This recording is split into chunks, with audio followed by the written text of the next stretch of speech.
Welcome back, everyone, to the Deep Dive. Today, we're really going deep. We're going to be looking at U.S., Russia, China, Yeah. and how they're all relating to each other in this kind of complex way. Right.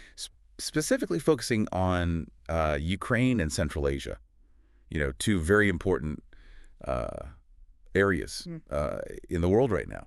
And as always, it's fascinating how connected everything is, especially when you start looking at energy and infrastructure projects, how those can have these ripple effects into geopolitics. And then, of course, we have these really interesting statements from high-level officials. From both the U.S. and Russia, and some analysis of, these big strategies. Right. So you're really looking to untangle all this. You want to understand, what are the dynamics here? Yeah. What's going on behind the scenes and what might happen in the future? Exactly. And that's our mission today, to try to cut through all the noise and give you the key insights that really matter. So maybe we can start with, these discussions around Ukraine. We've got some pretty interesting developments going on between the U.S. and Russia. Yeah. One that really jumps out is, former President Trump's claims about having these very good conversations with both the Russian and Ukrainian presidents. Yeah. And it's interesting what he's focusing on. I mean, he seems very focused on Russia's territory, all those natural resources, and almost this idea of pulling Russia away from China, which has always been the sort of U.S. objective, disrupt that growing partnership between Moscow and Beijing. But how feasible is that, really? Yeah, I mean, is that... given how close they are now, economically and politically, is that even a realistic goal? And is it a little bit of an outdated way of thinking to use those resources as leverage? Right. I mean, it's very classic geopolitics, right? You try to use economic incentives and reshape alliances. Right. But how much leverage do they really have, given how much Russia needs China at the moment? So maybe the insight here is not just what Trump is saying, but also how much that strategy may be limited now in this multipolar world. Interesting. And then you've got this really big claim about a contract being negotiated for the division of Ukrainian territory as part of this potential peace deal. And, that's a pretty huge statement. Yeah. Especially given, the U.S. is supposed to be this big supporter of Ukraine. Right. And their sovereignty. Yeah. So it's pretty ironic. The source really points out the irony. On one hand, they're supposed to be this big protector of Ukraine, but then they're talking to their biggest enemy about dividing up the country. Yeah, exactly. So, if they're thinking about doing that, about these concessions on these traditional security things like territory and sovereignty, what other areas might they cooperate on? The source mentions this idea of non-traditional security realms. What are we even talking about there? I think it's a good question. Yeah. Because it's not like tanks and troops, right? So what is it? Is it counterterrorism? Is it cybersecurity? What are those areas where they might find common ground? Yeah, I mean, I guess even though there's these geopolitical tensions, they might still see a benefit in working together, which I guess, leads us to Russia reiterating this Moscow concert hall attack. Yeah. The FSB spokesman, Peter Lekov, gave that statement on the one-year anniversary on March 22nd, detailing all the arrests and the people they're still looking for the Crocus City Hall attack. Right. And, I mean, the timing here feels pretty significant. Yeah, it does. Given all this stuff going on between the U.S. and Russia about Ukraine. Yeah. The source flags that as something we should be paying attention to. This is something the international community should be watching. Yeah. Because it might not be as separate from the Ukraine situation as it seems. Yeah. So going back to this potential cooperation in non-traditional security. Yeah.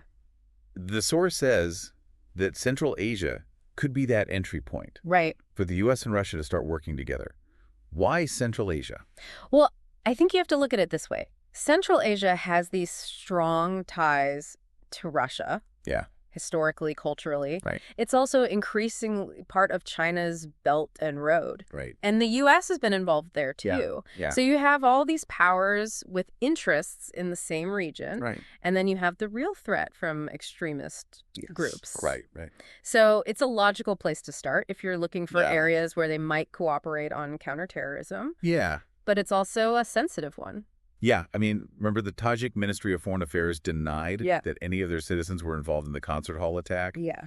That was back in March 2024. Yeah, it just shows how sensitive these issues are. People get very nervous after these attacks about who's being blamed. Right. And then, of course, you have the U.S., Pat Ryder. At the time, the Pentagon spokesman, he confirmed that ISIS-K claimed responsibility. Right. So you have this real threat from these extremist groups in Central Asia. Yeah. And that might be a good place to start when you're trying to build cooperation. You have a common enemy. Yeah, and President Tokayev in Kazakhstan, he seems to really get that. I mean, after the attack, he had that emergency meeting and was calling for closer counterterrorism work with both China and Russia to keep things stable there. So it really shows how interconnected security is in Central Asia and how much these big players have a role to play. Yeah, absolutely. And this actually might connect to this idea of a U.S. strategic contraction. This idea that the U.S. is pulling back a bit globally. That seems to be affecting Russia's thinking. Especially when it comes to their traditional Afghanistan policy. Which often meant competing with China. For influence in Central Asia. And this kind of brings us to some pretty big developments in energy. We have these reports about the China Geological Survey having a major breakthrough in uranium exploration in the Ordos Basin. Why does this even matter? Well, I think this is really important when you consider China's overall energy strategy. They're doing this multi-pronged approach. You know, and nuclear power is a big part of it. And we've talked about this before, but they're really pushing ahead with this thorium-based molten salt reactor technology. They want to build these small modular reactors and eventually have commercial reactors for power and even making hydrogen. And they have these huge thorium reserves. So this is all about them becoming more energy independent, less reliance on fossil fuels, less reliance on importing uranium, which could really change the global energy game and maybe even make them less vulnerable to geopolitical pressure. Interesting. So this all ties back to this, this idea of the Zarechnoye uranium mine in Kazakhstan. And Russia potentially transferring a stake in that to China. We talked about this back in December 2024. What were the main takeaways there? Well, we saw that potential transfer as being about more than just business. And a couple things came out of that discussion. First, that China-Kyrgyzstan-Uzbekistan railway, that was moving forward. So that showed that there was some alignment in the region behind these Chinese infrastructure ambitions. And Russia was implicitly supporting that. The second was that while Russia talked about the Mongolia issue as this potential area for cooperation, the more concrete thing was that reported transfer of the stake in Zarechnoye. Like 49%, I think. Was 49%. From Roscom's Uranium One group to a Chinese entity. Exactly. And that was really interesting because people interpreted it in different ways. What were some of those interpretations? Well, some saw it as Russia basically saying, like, look, business is business. This is what we're doing. And maybe this is the foundation for China to get more involved strategically in the region, although not necessarily full-blown support right away. We also talked about how this could lead to more stability in Central Asia if China, Russia, and Kazakhstan all have their interests aligned. And then we also discussed Kazakhstan's willingness to send troops to Serbia as part of this potential SKO counterterrorism thing. The SKO being really important here. Kazakhstan is a founding member. And the idea that the SKO might become more important geopolitically, especially with this closer relationship between China and Russia at its core, that was a big point. So Kazakhstan being willing to get involved in these security things really shows you how things are shifting. So the Zarechnoye mine thing, it looked like it was about economics. But it was really about politics. It was about Russia's Afghanistan policy and how much they were willing to work with China. But now the source is suggesting that the U.S. strategic contraction might be changing all that. What's going on? Well, the idea is that if the U.S. is stepping back globally, Russia might start rethinking things. And that could actually hurt the Kazakhstan uranium deal. Because Russia might not want to give up influence there if the U.S. is pulling back. And the source even points to Medvedev's emergency visit to China back in December 2024, which apparently was because of the situation in Syria and how the U.S. strategic contraction was messing with Russia's plans in Afghanistan. And that all happened within a month. Wow. So Central Asia is the place to watch if you want to see how Russia's really going to react to all these changes. And it might start with those non-traditional security things and then move to traditional security later. Yeah, exactly. The Zarek-Noy deal, it's really about much bigger things than just uranium. It's about Russia's relationship with China and what they want in Central Asia, given how the global power balance is shifting. Absolutely. So let's move on to the U.S. and the EU. Oh, okay. Because things are always complex there. And the source mentions all these concessions that Trump is making to Russia. What are we seeing there? Well, there's this interesting detail about Trump waiting an hour to talk to Putin. While Putin was at this meeting. With Russian industrialists and entrepreneurs. Now, that might just be a story. But it could also be a sign that the U.S. is putting its relationship with Russia first, even if it upsets their traditional allies in Europe. Interesting. And the source says that this is because things aren't going well between the U.S. and China. So if they can't talk to China, they need to be nicer to Russia, even if it bothers the EU. What's the logic there? Well, the idea is that if the U.S. can't deal with China directly, they can try to put pressure on them through Russia. So improving relations with Russia is a way to get at China indirectly. Interesting. And that whole waiting for the call thing really shows you how things have changed in that relationship. Who has the leverage now? And so this could lead to more cooperation between the U.S. and Russia in those non-traditional security areas, like we talked about. Trying to drive a wedge between China and Russia and pressure China at the same time. But that seems pretty risky, doesn't it? I mean, there are definitely risks. Cooperating on something like counterterrorism might make sense on the surface. But you still have all these big geopolitical tensions. And those could easily get in the way. And of course, if the U.S. and Russia are getting closer, that's going to worry China. And that could have unintended consequences. And it's not just about China, This also affects other regions, like Russia offering to help the U.S. get back into Syria. The source sees that as a bad thing for the EU. I mean, the EU has its own interests in the Middle East. They've been involved in Syria for a long time. So any U.S.-Russia deal that doesn't include them or makes them less important is not going to go over well. They're going to feel sidelined and like their concerns aren't being taken seriously.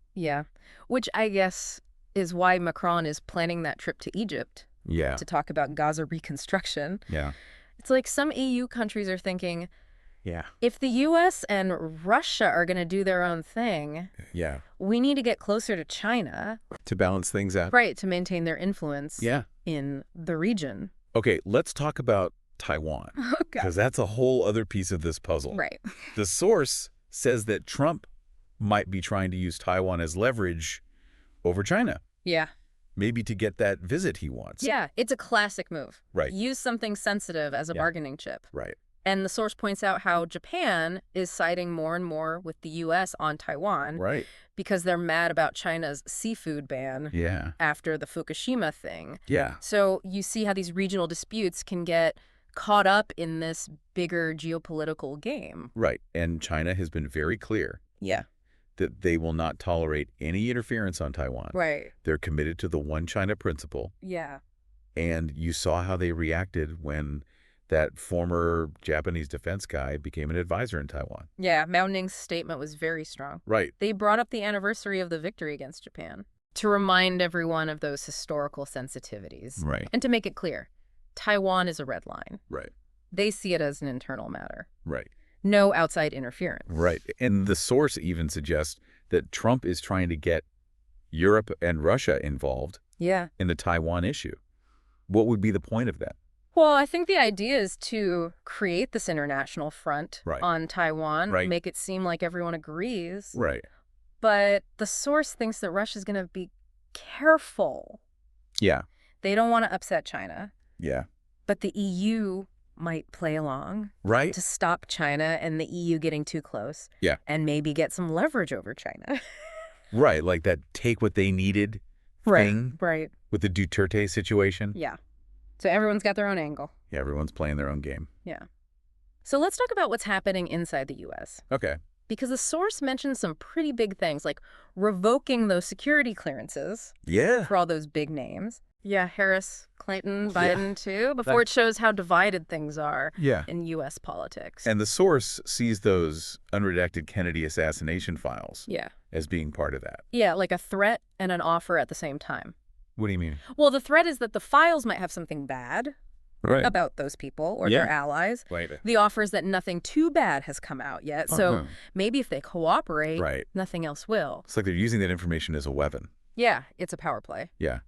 And you see this carrot and stick thing with the Boeing F-47 project, too. Yeah. How does that fit in? Well, the source thinks that Trump is trying to keep everyone happy in the military-industrial complex. Right. Give something to the old guard, like Boeing, but also keep the new guys like Musk happy. Right. Because they might be competitors in space one day. Right. And they think that whole sixth-generation fighter thing, maybe even with space planes, and the rush to get new jets out there is because of all the pressure from the anti-China people. Right. But is the F-47 even a real project? Yeah, the source isn't sure. Right. They think Trump might just be focused on the short-term wins. Right. Like boosting Boeing's stock price. Right. Or showing support for those industries. Right. And not so much on the long-term strategy. Right. And then there's that weird thing with Trump denying that Musk was listening in on those secret U.S. plans against China. Yeah. The source calls that a fatal trap. Yeah. Because of all Musk's business with China. Right. They even compare it to Lin Chong in the White Tiger Hall from Outlaws of the Marsh. Right. Like someone's trying to set Musk up, right, put him in a bad spot. Right. And with Paulson's trip to China not going so well, right, they need Musk to stay on good terms with China in case Trump wants to go there. Right. So they think maybe Trump's enemies are behind all this. Right. Trying to make things difficult. Okay. Last section. Yeah. Without rules, one could be on the menu tomorrow. Yeah, a bit ominous. Yeah. And this is about all the talk in the U.S. and Europe about Ukraine giving up land and Zelensky stepping down. Right. And that Russia might go for it. Right. What's the message here? Well, the source is basically saying, I told you so to Russia about this whole dragging things out thing. Yeah. And this temporary ceasefire the U.S. wants. Right. They're saying Russia's taking a big risk. Right. They could lose a lot. Yeah. And even get their infrastructure attacked if they don't play it smart. Yeah. And then they use that Wang Yi quote about needing rules in international relations. Yeah. Otherwise, you might end up on the menu. Right. They're saying Russia could get eaten up by the West if they don't watch their relationship with China. Right. Basically, Russia on the menu would help the West solve their own problems. A pretty stark warning. Yeah. So, wow, that was a lot. Yeah. We went from Ukraine to Central Asia to Syria to Taiwan to inside the U.S. Yeah. And everything's connected. Yeah, it's amazing how these seemingly unrelated things are all part of this big global puzzle. Right. So with all these tensions, all these strategies, and all the things that could go wrong, what do you think is going to be the biggest game changer in the next year? What's going to reshape how these powers interact with each other? Yeah, that's the big question. Yeah.